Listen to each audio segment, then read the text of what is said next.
Hello students, welcome to my YouTube channel K coaching classes. Students, background देखकर आप समझ गए होंगे कि ये कोचिंग तो नहीं है। मैं अपने रूम से ये वीडियो शूट कर रहा हूँ और मैंने मोबाइल को हाथ में पकड़ रखा है क्योंकि ट्राईपॉड कोचिंग पर रखा है। ठीक है, तो अभी यहाँ नहीं है। आज इस तरह वीडियो बनाने का मतलब मेरा ये हुआ कि मैं आपको स्टोरी सुनाने आया हूँ। एक देखो, बात स्टोरी है, काल्पनिक स्टोरी है, लेकिन एक हिसाब से आपको थोड़ा सा समझ में आ जाएगा कि क्या चल रहा है आपकी लाइफ में। ठीक है, बात ये है कि एक बार इंद्र भगवान ने किसानों से कहा कि हम 12 साल तक बारिश नहीं करेंगे। ठीक है, मैंने स्टोरी शेयर की थी, आप लोगों ने सुनी भी होगी कि उन्होंने कहा कि मैं 12 साल तक कोई बारिश नहीं कराऊंगा। अब सारे किसान घबरा गए और वो जो है उनके पास गए, बोले कि भगवान ऐसा मत करो, हम तो भूखों मर जाएंगे, बड़ी दिक्कत हो जाएगी। तो फिर वो बोले कि देखो मेरा मन, भाई हम बारिश के देवता हैं, हम जो करेंगे वो करेंगे। अब इसमें मन की बात नहीं, इसका आदेश जो है शंकर जी ने दिया है। भाई अब शंकर जी से जाकर मिलो, वही हैं सबसे बड़े देवादिदेव महादेव। तो अब सारे किसान जो है शंकर जी के पास गए, बोले कि शंकर जी ये क्या कर दिया आपने, हमारे पेट पे लात मार दी, अब हमारा क्या होगा, बच्चे भूखे मर जाएंगे। अपनी पूरी व्यथा सुनाई।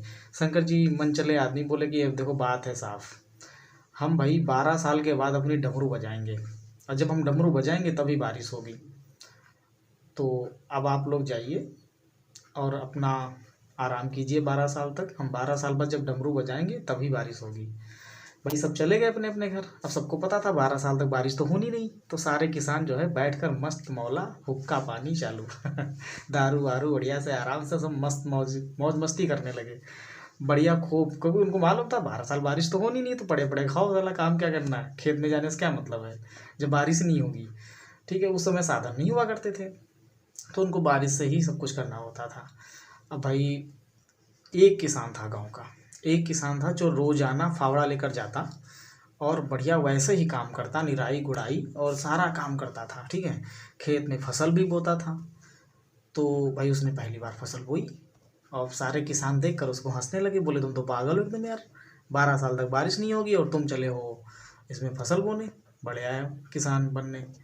तो उसे पूछा एक किसान ने, भाई बात तो सही है, आप क्यों काम कर रहे हो इतना। तो उसने कहा देखो बात ये है कि 12 साल बहुत लंबा समय होता है, अगर 12 साल के बाद मैं अपने खेत में आऊँगा तो हो सकता है कि मैं काम करना ही भूल जाऊं, मेरी प्रैक्टिस जो है वो बनी रहे, इसीलिए मैं रोज़ाना खेत में आता हूं और काम करता हूं, कहीं मैं भूल ना जाऊं काम करना, इसलिए मैं काम करने आता हूं। मुझे फसल की चिंता नहीं है कि उगेगी कि नहीं होगी, पैदावार होगी कि नहीं होगी, मुझे उसकी कोई चिंता नहीं है, मैं अपना प्रैक्टिस बनी रहे इसलिए मैं रोज़ाना काम करने आता हूँ। अब ये बात जब पार्वती जी ने सुनी तो वो शंकर जी से बोली, देखो भाई बात ये है कि वो किसान इसलिए प्रैक्टिस करने जाता है, रोज़ाना खेत जाता है ताकि उसकी प्रैक्टिस ना छूट जाए, ताकि भूल ना जाए कहीं काम करना। तो कहीं ऐसा तो नहीं आप 12 साल बाद डमरू बजाओ और आप भी डमरू बजाना भूल जाओ तो अब क्या होता है, शंकर जी घबरा जाते हैं। शंकर जी बोलते हैं यार ये तो बात सही है, तो लाओ, वो कहते कि हम लोग, मैं भी रोज़ प्रैक्टिस किया करूँगा बजाकर ताकि मैं भी कहीं भूल ना जाऊँ। तो कहते चलो एक बार प्रैक्टिस कर लेते हैं कि बजा पाते हैं कि नहीं, तो रोज़ाना बजाने की प्रैक्टिस करते रहेंगे तो 12 साल तक भूलेंगे नहीं। तो अब शंकर जी ने डमरू बजाई और उन्होंने जैसे ही डमरू बजाई बारिश हो गई अब उस किसान की पैदावार अच्छे खासी हुई आराम से, बाकी सारे बहुत ज़्यादा दिक्कत में पड़ गए। तो इस कहानी से सीख ये मिलती है कि जब भी आपको छुट्टियां मिलें तो उनको जो है सकारात्मक रूप से लो, खाली समय मिले तो सकारात्मक रूप से लो, उसमें उसका सदुपयोग करो, उसमें पढ़ाई करो अपनी। ठीक है, आप प्रैक्टिस करते रहें, नहीं तो आप भूल जाएंगे। आई बात समझ में? ठीक है, लगातार प्रैक्टिस करते रहिए, नहीं तो सब कुछ भूल जाएंगे। चलो, आज का जो हमारा वीडियो है, ये वीडियो स्पेशली 13.3 के लिए है। 13.3 में जो है आपको जो सवाल मिलेंगे वो कुछ इस तरीके से मिलेंगे, जैसे मतलब एक मोमबत्ती थी, उसको पिघला करके जो है गोला बना दिया गया या घनाभ आकृति में बना दिया गया। हाँ, ऐसे मिलेंगे। एक बेलन को पिघला करके एक बड़ा गोला बनाया गया, एक बड़े गोले को पिघला करके बहुत सारे छोटे छोटे गोले बनाए गए, छर्रे, ठीक है, कंचे, इस तरीके से। या एक बाल्टी में एक बाल्टी की त्रिज्या इतनी है और इसकी लंबाई इतनी है, इसमें इतनी त्रिज्या वाले गोले डाले जाएंगे तो कितने गोले आ पाएंगे। तो इस तरह के सवाल इसमें आएंगे। देखो इस तरह के सवाल में होता क्या है कि आपको ये जानना होता है कि हाँ, एक चीज़ जान लो कि किसी भी आकृति को किसी भी दूसरी आकृति में बदल दिया जाए, उसके आयतन में कोई परिवर्तन नहीं आता है। किसमें? आयतन में कोई परिवर्तन नहीं आएगा। जैसे मेरे पास मान लो पीछे तवा रखा है, ठीक है, ये मेरा रूम है, किचन देख लो, ये है किचन, ठीक है, कपड़े वपड़े टंगे हैं, ये किचन है, ठीक है, सेपरेट है। पहले जिसमें रहते थे उसमें किचन अलग था, अब इसमें किचन जो है कमरे में ही है, छोटा कमरा है। ऊपर ये फैन लगा हुआ है, ठीक है, और ये इधर पर्दा, ये स्टडी टेबल देख रहे हो, ये मेरी स्टडी टेबल है, और ये चेयर पड़ी हुई है, ठीक है, इसी बैठ के मैं पढ़ता हूँ। तौलिया मत देखो यार। ठीक है, वो एक फर्राटा वाला पंखा भी है। तो भाई देखो, इसमें जैसे वो तवा देख रहे हो, ठीक है, अब उस तवा को पिघला करके अगर हम कोई रॉड बना दें तो तवा के आयतन में और रॉड के आयतन में कोई फर्क नहीं पड़ेगा, ठीक है, ये बात समझ में आ रही ना। तो आयतन नहीं बदलता है किसी भी आकृति को उसको पिघला करके बदलने से, तो ध्यान रखना आयतन बराबर रहेगा। जैसे मैंने कहा एक बेलन को पिघला कर गोला बनाया गया, तो गोले की त्रिज्या याद कीजिए, उसकी बेलन की ऊंचाई त्रिज्या दोनों दे रखी है, तो हम क्या करेंगे, लिखेंगे बेलन का आयतन बराबर गोले का आयतन, ठीक है। और अगर इस तरह का क्वेश्चन पूछे कि एक बाल्टी में कितने छर्रे आएंगे, तो फिर बाल्टी का आयतन बटे एक छर्रे का आयतन, ठीक है, समझ में आ गई बात। एक बड़ा सा बक्सा है, उसमें कितनी आइसक्रीम आएंगी, तो बक्से का आयतन बटे एक आइसक्रीम का आयतन। बस यही लगाना है आपको इसमें। तो इस प्रश्नावली में जो है हम लोग पढ़ेंगे क्वेश्चन नंबर 1 से क्वेश्चन नंबर 6 तक। उसके बाद के जो क्वेश्चन होंगे वो हम अगले वीडियो में पढ़ेंगे, ठीक है। तो वीडियो देखो और क्वेश्चन को समझो। और तो हमारा क्वेश्चन नंबर फर्स्ट क्या कहता है कि त्रिज्या 4.2 सेंटीमीटर वाले धातु के एक गोले को पिघलाकर त्रिज्या 6 सेंटीमीटर वाले एक बेलन के रूप में ढाला जाता है। बेलन की ऊंचाई ज्ञात कीजिए। यहाँ पर आपको मालूम है, जैसा कि बताया जा चुका है, कि इन्होंने दो चीज़ें दे दी हैं। सबसे पहले तो दे दिया इन्होंने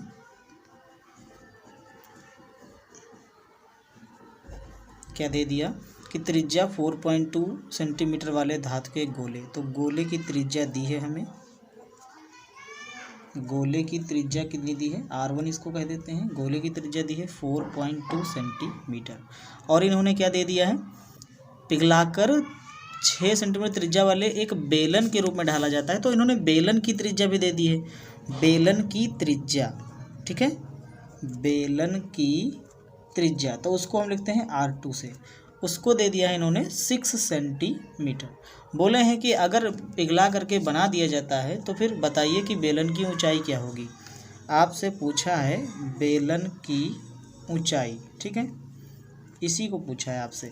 तो मेरी बात को ध्यान समझना, आपको भी बताया गया था कि कभी भी कोई भी चीज़ का जब उसे पिघला करके नई चीज़ बनाई जाती है तो उसके आयतन में कोई परिवर्तन नहीं होता है, ठीक है। तो इसके भी आयतन में कोई भी परिवर्तन नहीं होने वाला, यानी कि यहाँ से आ जाएगा, हम कह सकते हैं कि गोले का आयतन, गोले का आयतन बराबर होगा बने हुए बेलन का आयतन, ठीक है। उनका आयतन कभी नहीं बदलेगा। किसी भी चीज़ को जब हम पिघला करके कुछ बनाते हैं तो उसका आयतन बदलता ही नहीं है। तो अब इनका आयतन तो बराबर है, तो अब गोले का आयतन का सूत्र लिख दो, 4/3 पाई R क्यूब। तो यहाँ R1 लिख देते हैं क्योंकि ये गोले की त्रिज्या को हमने R1 कहा था। और फिर इसका पाई R² H, इसका R2 कह देते हैं, ठीक है। अब सबके मान रख लेते हैं, 4/3 पाई से पाई कट जाएगा, ये तो पता ही है क्योंकि इधर ये गुणे में है, उधर बटे में जाके कट जाएगा, ठीक है। R1 की जगह हम लोग क्या लिख सकते हैं, 4.2, जो कि हमें 3 बार लिखना पड़ेगा क्योंकि पावर 3 लगी है। अगर 3 पावर लगी है तो उसको गुणे गुणे में करके 3 बार लिखना पड़ेगा, और अगर 2 पावर लगी है तो उसको गुणे गुणे में करके 2 बार लिखना पड़ेगा। जैसे यहाँ पर, तो यहाँ पर हम 6 गुणे 6 2 बार लिखते हैं क्योंकि R2 बराबर कितना था, 6 था। गुणे H हमें निकालना है, H को H ही रख देते हैं, ठीक है। अब देखो कि यहाँ पर ये चीज़ जो है, इसको हटाएंगे तो नीचे एक 0 बढ़ेगा, 10 हो जाएगा। इसको हटाओगे एक और 0 बढ़ेगा, सब गुणे में ही है, तो सबके बटे में कितना आ जाएगा, 1000 आ जाएगा। अब इसे तुम काट सकते हो, 3 × 3 और 3 एकम 3 और 1 बचा तो हो गया 12, 3 चौके 12। अभी तुम काट सकते हो इसे, 4 एकम 4, 4 दूनी 8 और बचा 2 हो गया 20, 4 पंचे 20। अभी भी काट सकते हो, जैसे कि 2 सत्ते के 14, ठीक है, और 2 एकम 2, 2 दूनी 4, 1 बचा हो गया 2 पंची 10। अभी ये नहीं कटेगा, तो अब इसे देख लो कि क्या बचा। हमारे पास बचा 7 गुणे 42 गुणे 42 बटे 125, ठीक है, बराबर 6 छंग 36 गुणे h। इतना बचा हमारे पास। अभी हमको h निकालना है, तो ये 36 इसके गुणे में है, यहाँ आ गया इसके बटे में आएगा। किस में आएगा? इसके बटे में आ जाएगा इसके, ठीक है। तो देखो कैसे आएगा, यहाँ से देखो इसको समझो। ये आ जाएगा हमारे पास 7 गुणे 42 बटे 125, ठीक है, और गुणे में आ जाएगा कितना? 36, और बराबर उधर क्या बचा? h। अब इसे तुम काट सकते हो, जैसे 9 से काट सकते हो, 3 से काट लो पहले। 3 एकम 3, 3 दूनी 6, 3 एकम 3, 3 चौके 12, 3 चौके 12 और यहाँ पर 14 तियाँ 42। अभी कट जाएगा 2 और यहाँ 7, यहाँ भी 2 और यहाँ 7, ठीक है। अभी ये हमारे पास क्या आ गया? हमारे पास आ गया एक 7 सत्ते 49 और 49 सत्ते 243। तो हमारे पास आ जाएगा 243, नहीं, 7 का क्यूब होता है 343 शायद होता है। चलो देख लेता हूँ। 7 नवा 63, 7 और 7 चौके 28, हाँ 343 होता है। अब 343 और बटे 125 बराबर h। अभी आपको क्या करना है? इसको डिवाइड करना है, ठीक है, भाग करेंगे इसको तो कितना निकलेगा? तो यहाँ पर 343 को भाग लगाएंगे 125 से, तो 3 बार तो जाने वाला है नहीं, 2 बार जाएगा, ठीक है।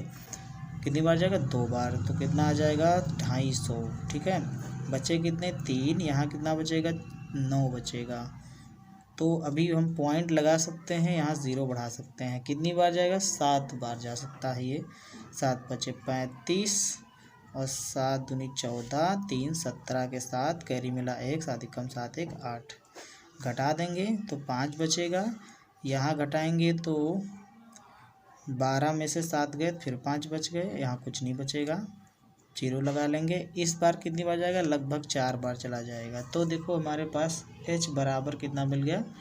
2.74 सेंटीमीटर। यही आपका क्या है? उत्तर है, ठीक है। अगर आप डिवाइड नहीं करना चाहते हैं, एग्ज़ाम में आपके पास समय कम है, तो यही लिख के छोड़ सकते हैं। फिलहाल ये लिखना बहुत ज़रूरी है। ये आपका उत्तर आ गया। तो बोलो क्वेश्चन समझ में आया कि नहीं? पहला क्वेश्चन, ठीक है। अब चलिए हम धीरे धीरे चलते हैं अपने क्वेश्चन नंबर 2 की तरफ, ठीक है। क्वेश्चन नंबर 2 क्या कहता है, देखते हैं। पहले अब ये देखिए क्वेश्चन नंबर 2 है क्या, ठीक है। चलो ये हमारा क्वेश्चन नंबर 2 कि क्रमशः 6 सेंटीमीटर, 8 सेंटीमीटर, 10 सेंटीमीटर त्रिज्याओं वाले धातु के 3 गोले, ठीक है। तो अबे भागो यार, ये पता नहीं कहाँ से आते हैं कीड़े मकोड़े, इनको भी लग रहा है क्लास लेनी है मेरी। तो भाई के बोले क्रमशः 6 सेंटीमीटर, 8 सेंटीमीटर, 10 सेंटीमीटर त्रिज्याओं वाले धातु के 3 ठोस गोलों को पिघलाकर एक बड़ा ठोस गोला बनाया गया। इस गोले की त्रिज्या ज्ञात कीजिए। तो इसमें क्या करोगे भाई? देखो एक गोला बनाया जा रहा है, ये 3 गोले हैं विभिन्न त्रिज्याओं वाले। तो क्या करोगे? तीनों गोलों के आयतन का योग बराबर एक बड़े गोले का आयतन, ठीक है। इन तीनों का योग होगा ना, एक के बराबर आयतन थोड़ी ना बदलेगा, क्योंकि तीनों को पिघलाएगा, फिर 3 का मामला लेंगे। ऐसे लिखेंगे, पहले लिखेंगे पहले गोले की त्रिज्या, पहले गोले की त्रिज्या जो कि R1 होगी। R1 बराबर दिया था 6 सेंटीमीटर, R2 बराबर दिया था दूसरे गोले की त्रिज्या 8 सेंटीमीटर, तीसरे गोले की त्रिज्या R3 बराबर 10 सेंटीमीटर, और बड़े गोले की त्रिज्या हमें ज्ञात करनी है, जिसे हम R4 कह देते हैं, ठीक है। चलो अब हम निकालते हैं। तो सबसे पहले लिखेंगे तीनों गोलों के आयतनों का योग बराबर बड़े गोले का आयतन, इसके बराबर हो जाएगा। आयतन नहीं बदलेगा, आयतन दोनों एक दूसरे का बराबर ही रहेगा। तो बस ठीक है, 4/3 पाई r1³ 4/3 पाई r2³ प्लस 4/3 पाई r3³ बराबर 4/3 पाई r4³। ठीक है, यहाँ से 4/3 पाई कॉमन ले लो, बचेगा r1³ plus r2³ plus r3³। Okay, बराबर 4/3 पाई r4³। देखो ये 4/3 से 4/3 क्या हुआ, कट गया, क्योंकि ये गुणे में है, बटे में जाके कट जाएगा, पहले ही काट दो। इसकी वैल्यू क्या है भाई, इसकी वैल्यू थी हमारी 6, तो आ जाएगा 6 का करेंगे तो 216 होता है, 216। ठीक है, 6 का क्यूब क्या होता है, 216 होता है। यहाँ पर देखो 8 का क्यूब होता है 512। ठीक है, 10 का घन होता है 1000। घन याद कर लीजिए आप लोग, ठीक है, आसान हो जाता है। अब यहाँ इसको जोड़ लो, तो जोड़ेंगे तो आ जाएगा हमारे पास 1000 में जोड़ना है 512 में जोड़ना है 216, ये 8 आ जाएगा, ये 2 आ जाएगा, ये 7 आ जाएगा, 1728। कितना आ जाएगा, 1728 r4³। ठीक है, अब यहाँ से जो है हमें देखना है कि 1728 जो होता है वो किस संख्या का क्यूब होता है। तो ये जो है 12 का क्यूब होता है। किसका होता है, 12 का। तो 12 की घात 3 बराबर r4 की घात 3। तो 3 से 3 घात से घात कट गया, घातों की तुलना करने पर। तो r4 बराबर कितना आ गया, 12 सेंटीमीटर। यानी चौथे गोले की त्रिज्या, यानी बड़े गोले की त्रिज्या क्या होगी, बड़े गोले की त्रिज्या हमसे पूछा था, और बड़े गोले की त्रिज्या आ गई 12 centimetre. This is your answer. ठीक है, क्वेश्चन नंबर 2 समझ में आया। अब चलें क्वेश्चन नंबर 3 की तरफ। भटकती हुई आत्मा बन जाते हैं हम लोग, भटक रहे हैं बस। ठीक है, पढ़ाई करते रहो भाई, नॉलेज लेने में कोई बुराई नहीं है, तो सभी लोग ध्यानपूर्वक पढ़ते रहें। चलो देखते हैं क्वेश्चन नंबर 3 को। क्वेश्चन नंबर 3 कहता है, व्यास 7 मीटर वाला एक 20 मीटर गहरा कुआं खोदा जाता है, और खोदने से निकली हुई मिट्टी को समान रूप से फैलाकर 22 × 14 मीटर वाला एक चबूतरा बनाया गया। इस चबूतरे की ऊंचाई ज्ञात कीजिए। देखो एक उन्होंने क्या किया है, कुआं खोदा है, कुआं खोद करके उसके आसपास मिट्टी लगा दी। आपने देखा भी होगा गाँव में नॉर्मली कुआं खोदते हैं तो मिट्टी लगा देते हैं उसके आसपास। कोई टेंशन नहीं, ये क्वेश्चन दूसरे वाले से भी सरल है। ठीक है, देखो जितना व्यवहारिक इनको समझ लो उतने सिंपल लगेंगे, मस्त वाले। ठीक है, बहुत सरल होते हैं ये सवाल। अब देखो भाई तीसरा क्वेश्चन, इनने बोला दिया क्या, पहले लिखो, जो दिया होगा करो पहले लिखा करो। ठीक है, कुएं का व्यास 7 मीटर। ठीक है, अगर व्यास 2r बराबर 7 मीटर है तो r बराबर 7/2 मीटर होगा, सीधी सी बात है। त्रिज्या 20 मीटर गहरा, h बराबर कितना दे दिया, 20 मीटर। गहराई को h से ही लिखेंगे यहाँ पर। ठीक है, और निकली हुई मिट्टी को फैला दिया आसपास 22 × जो है 14 के रूप में। 22 × 14 मतलब 22 लंबाई हो गई, l बराबर हो गया 22 और ब्रीथ हो गई 14, यानी कि वो जो है आयत के रूप में फैलाया गया होगा। वर्ग होता अगर तो फिर लंबाई चौड़ाई से बराबर ही होता, वर्ग तो होगा नहीं। ठीक है, तो क्या होगा, आयत होगा। अब क्या करना है, देखो समझ लो अच्छे से, चबूतरे की ऊंचाई हमको ज्ञात करनी है। अरे कोई टेंशन नहीं यार, जो उसके आसपास चबूतरा बनाया जाएगा वो आयताकार नहीं घनाभाकार होगा, 3 डायमेंशन होगा, 2 डायमेंशन नहीं। ठीक है, तो यानी कि हमें उसे उसकी एच ही हमें ज्ञात करनी है। अब चबूतरा कैसा होगा, घनाभाकार, तो लिखेंगे घनाभ का आयतन। घनाभ का आयतन क्यों लिखेंगे ऐसा, क्योंकि उससे जितनी मिट्टी निकली होगी कुएं से उतना ही कुएं का आयतन होगा। ठीक है, जितना मिट्टी का आयतन होगा, निकली हुई मिट्टी का आयतन होगा ना, उतना ही कुएं का भी आयतन होगा। मैंने कहा ना, किसी भी चीज़ को कितना भी बदल दो उसका आयतन नहीं बदलता। तो उसकी जो मिट्टी है उसका आकार कैसा है, घनाभ के आकार का है, तो हम लिखेंगे निकली हुई मिट्टी जो घनाभाकार है उसका आयतन बराबर कुएं का आयतन। ठीक है, बराबर किसका, कुएं का आयतन। अब कुएं का आयतन, कुएं का आयतन, ठीक है।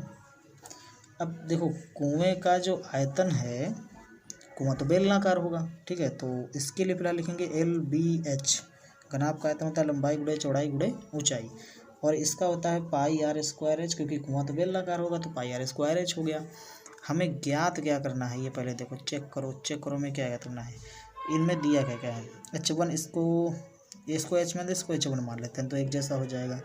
खैर, इसकी 22 दी है, ब्रेथ इसकी 14 दी है, H ही तो हमें इसकी याद करनी है।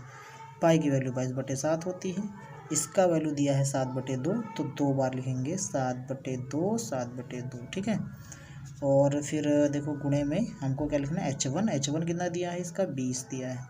कैलकुलेट, अब देखो कुल मिलाकर सब कुछ समझ में आ गया।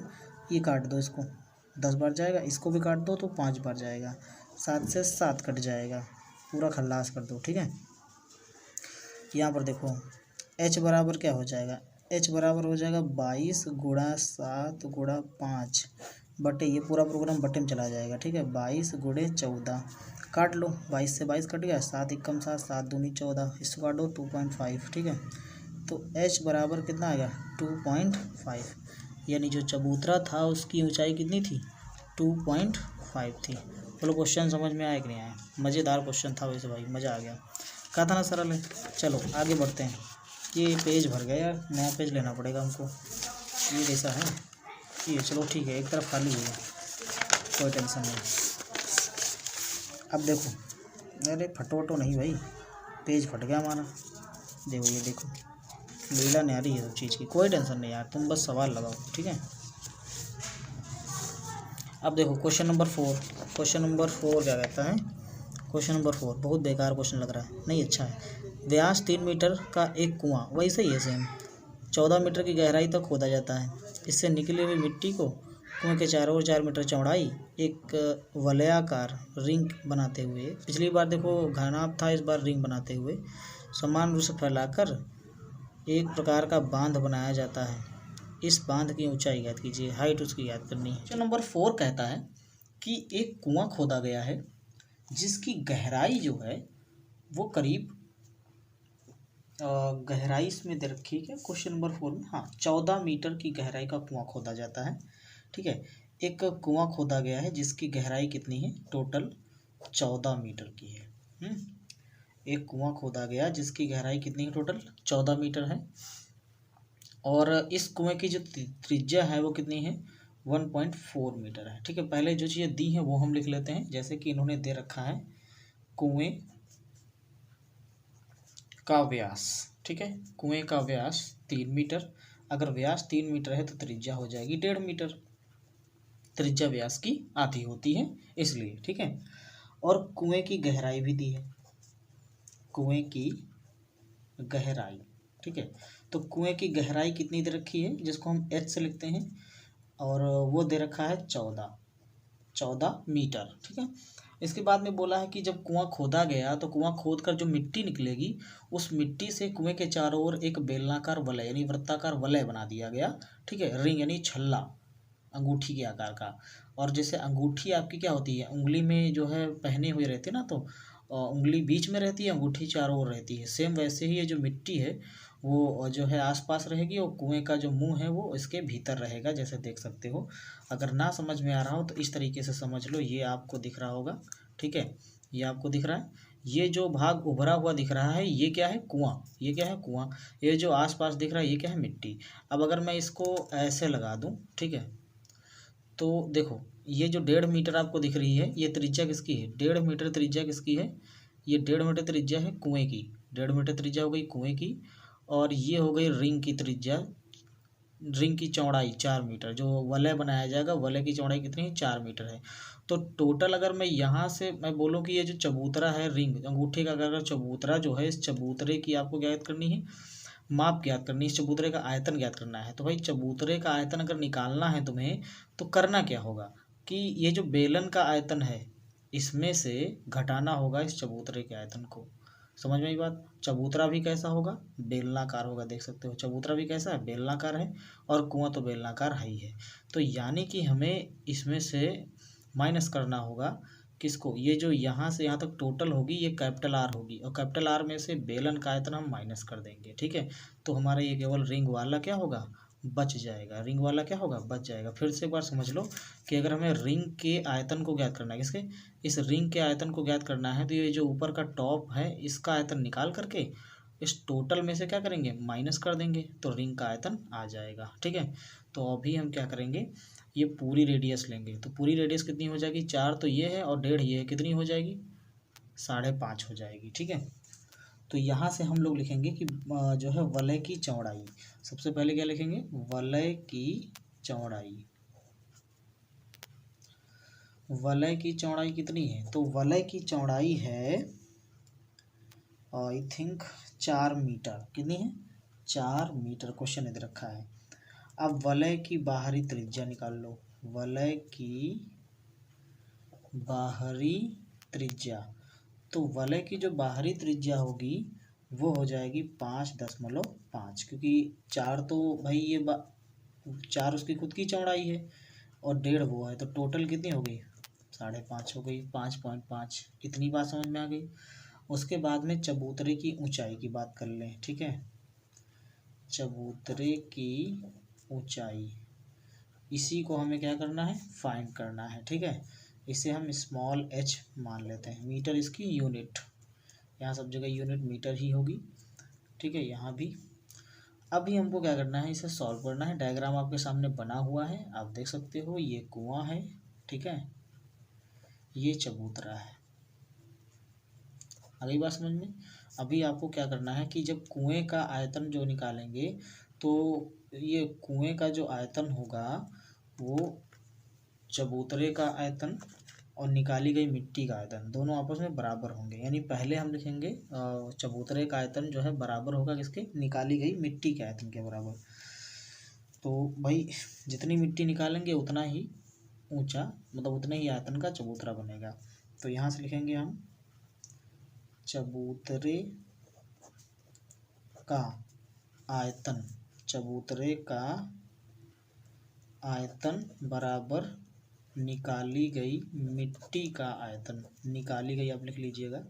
ठीक है, निकाली गई मिट्टी का आयतन। अब यहाँ से चबूतरे का आयतन आप जानते हो कैसे आएगा, हमें माइनस करना पड़ेगा। ठीक है, सबसे पहले हम लिखेंगे पाई कैपिटल आर स्क्वायर और एच।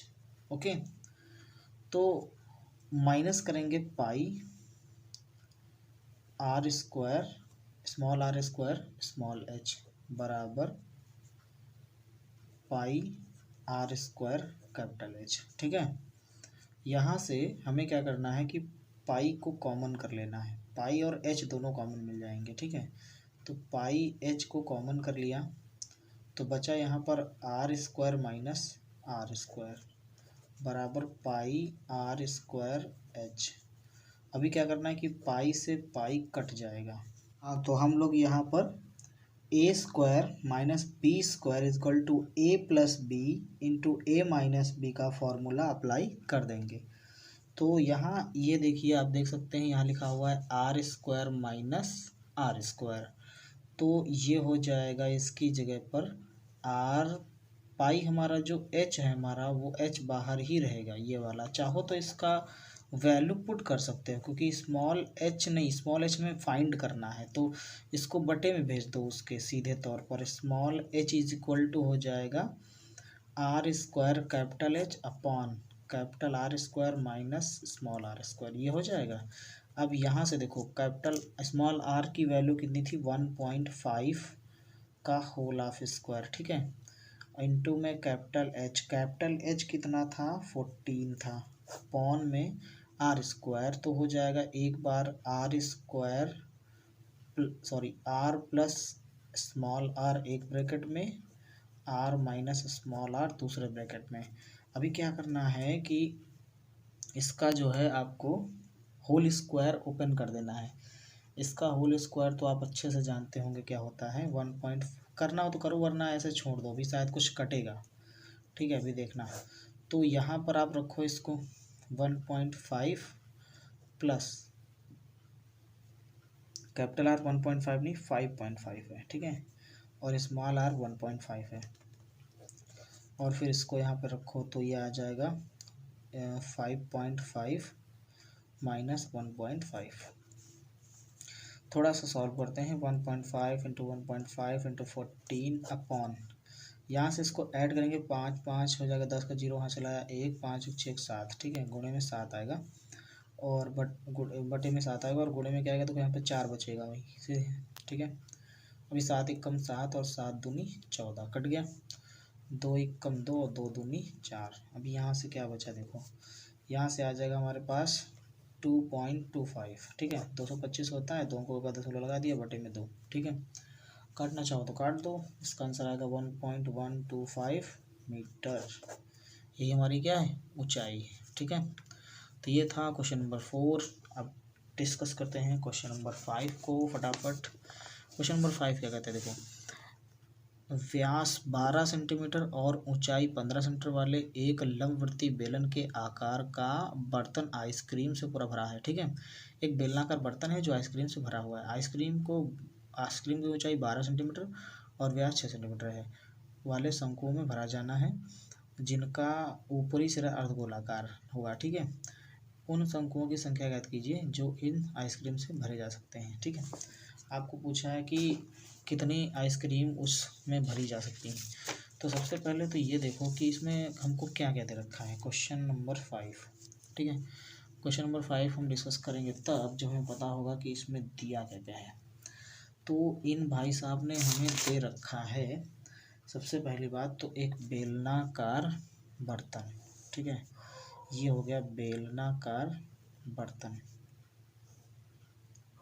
बेलनाकार बर्तन। ओके, इस बेलनाकार बर्तन की ऊंचाई लंबाई चौड़ाई 12 मीटर इसका व्यास बता दिया और ऊंचाई 15 सेंटीमीटर बता दी, तो 6 हो जाएगा इसकी त्रिज्या और ऊंचाई तो 15 सेंटीमीटर बताई ही है। अब जो हमारे पास शंकुआकार आइसक्रीम है उसका क्या रेशियो दिया है देखो, उसका क्या सिस्टम दिया है, इस आइसक्रीम को ऊंचाई 12 सेंटीमीटर और व्यास 6 सेंटीमीटर वाले शंकुओं में भरा जाना है। देखो हमारे पास आइसक्रीम है। ठीक है, आइसक्रीम,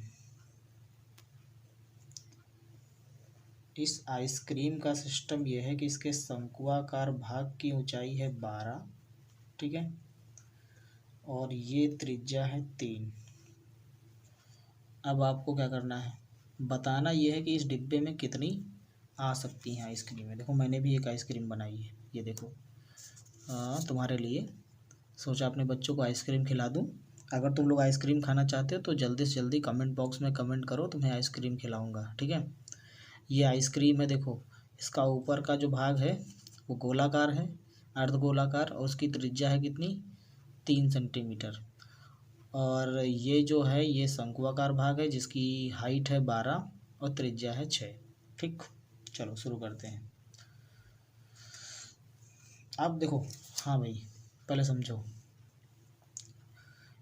एक काम करते हैं, कैसे निकालेंगे, हम इस पूरे बेलन का आयतन निकाल लेते हैं। ठीक है, और इसका आयतन निकाल लेते हैं, इसके आयतन को इसके आयतन से भाग कर देते हैं, बस संख्या पता चल जाएगी। ठीक, बट इसका आयतन कैसे निकालोगे, तो 2 अर्धगोलाकार भाग का आयतन प्लस शंकुआकार भाग का आयतन। ठीक, इनका तो बहुत सिंपल है, जानते ही हो।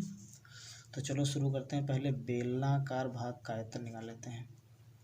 बेलनाकार बर्तन का आयतन, बस पाई आर स्क्वायर एच ठोक दो। ठीक है, 22/7 गुणे ये आर स्क्वायर, आर की वैल्यू इसकी है 6, कितनी है 6, तो यहाँ पर 6 रख देंगे। और एच की वैल्यू बार बार 6 लिखना पड़ेगा क्योंकि स्क्वायर है ना, एच की वैल्यू कितनी रखेंगे 15। कटने वाला तो ये दिखे ना, तो इसको क्या करो, ऐसे ही छोड़ दो, इसको क्या करो, ऐसे ही छोड़ दो, ठीक है। अब चलते हैं आइसक्रीम का आयतन, ठीक है। आइसक्रीम का आयतन दो भागों में निकाला जाएगा, 2/3 pi R cube plus 1/3 pi R square H, ठीक है। 2/3, और एक काम करो कि पाई और आर को कॉमन कर लो, पाई आर स्क्वायर, ठीक है।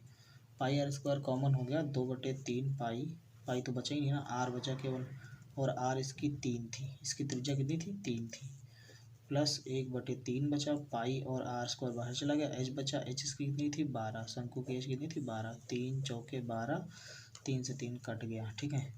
तो यहाँ पर pi into R square, R की वैल्यू तुम्हें पता ही है कितनी थी, 3 थी, तो 3 का स्क्वायर 9 हो जाएगा, ओके।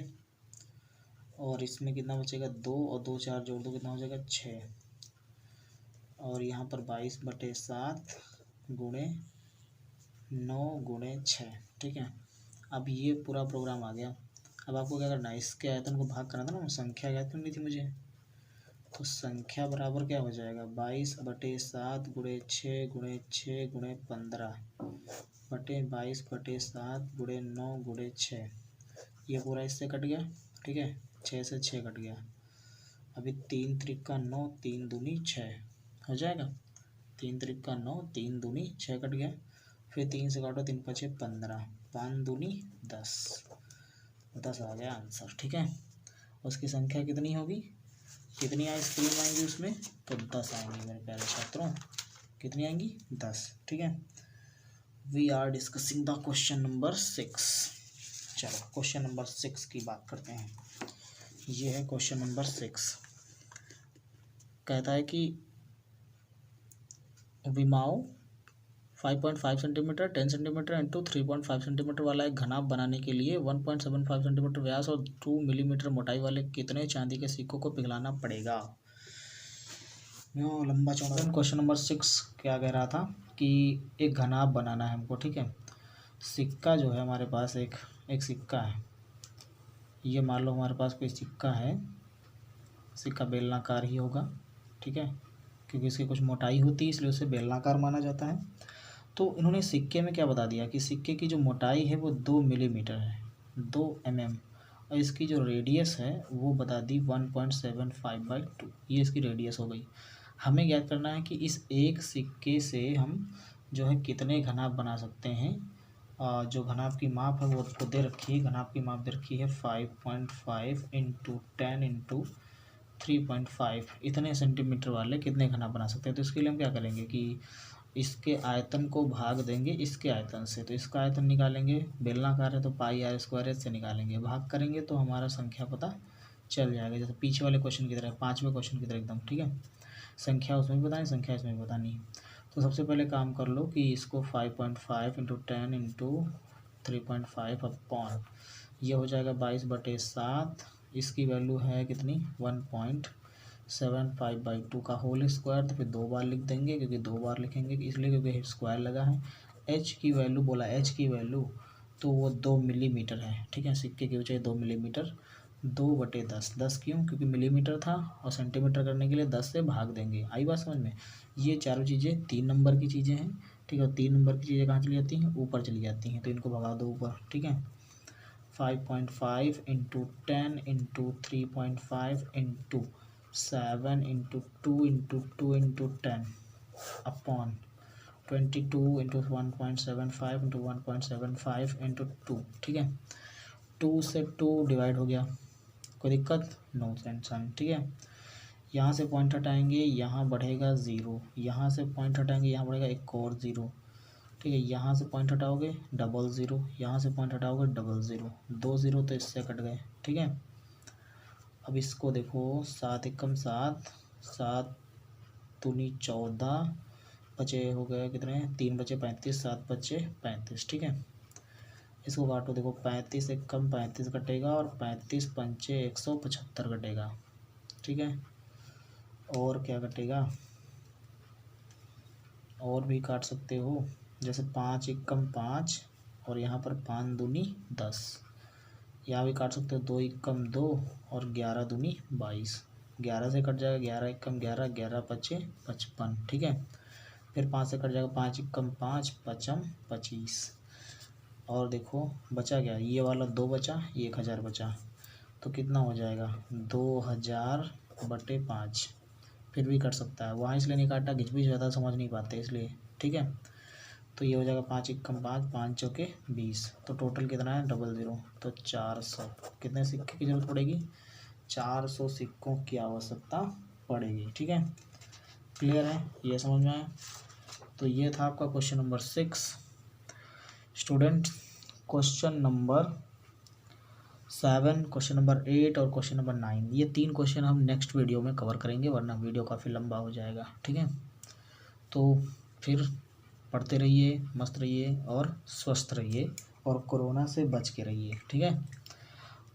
वीडियो पसंद आया हो तो इसे सब्सक्राइब, चैनल को सब्सक्राइब करना, वीडियो को लाइक करना और ज़्यादा से ज़्यादा बच्चों के पास इसे शेयर करना और नोट्स बनाते रहो, रिवीजन करते रहो। Thanks for watching my video.